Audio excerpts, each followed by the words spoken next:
Perfect Marriage Revenge. Ito ay bagong South Korean television series na nakatakdang ipalabas ngayong October 2023.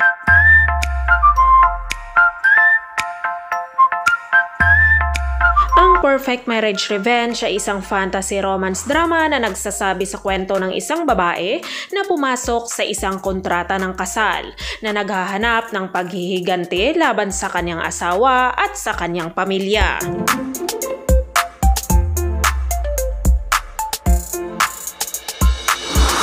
Si actress Jung Yoo-min ay gumanap bilang Han Ye-jo. Si Han Ye-jo ay isang pintor na adopted daughter ng chairman ng Hanwol Financial Group. Si Han Ye-jo ay hindi minahal ng kanyang mga magulang at ng kanyang nakababatang kapatid na si Han Yora. Palagi siyang nakahiwalay sa kanyang pamilya. Ngayon kasal na si Han Ye-jo kay Seok. Nalaman niya na mahal ng kanyang asawang si Seok ang kanyang kapatid na si Han Yora at hindi siya. Sa araw ding iyon na aksidente si Han Ye-jo at namatay. Nang magising si Han Ye-jo, nakita niya ang kanyang sarili sa nakaraan noong siya ay engaged pa lamang kay Seok. Upang mabago ang kanyang kapalaran at makaganti sa kanyang pamilya, pinutol niya ang kanyang pakikipag-ugnayan kay Seok.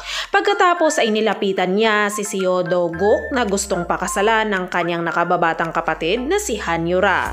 Si Seo Do-guk ay apo ng tagapagtatag ng Tija Group. Isa siyang matalino at gwapong binata.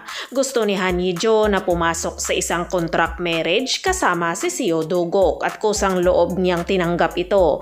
Ngunit gusto ni Seo Do-guk maging totoong kasal ang kanilang contract marriage. Kahit papaano ay bumalik si Han Ye-jo sa nakaraan dahil sa isang aksidente. Nagpasya siyang ipasa ang kanyang kapalaran sa kanyang sariling mga kamay at wawakasan ang kanyang nakaraang buhay na isang trahedya na relasyon. Habang si actor Sung Ho naman ay gumanap bilang Seo Do-guk. Siya ang apo ng founder ng isang malaking kumpanya sa Korea at isang CEO ng isang interior platform company. Sa kanyang gwapong hitsura at matangkad na tao, si Seo Do-guk ay isang mukhang perpektong lalaki.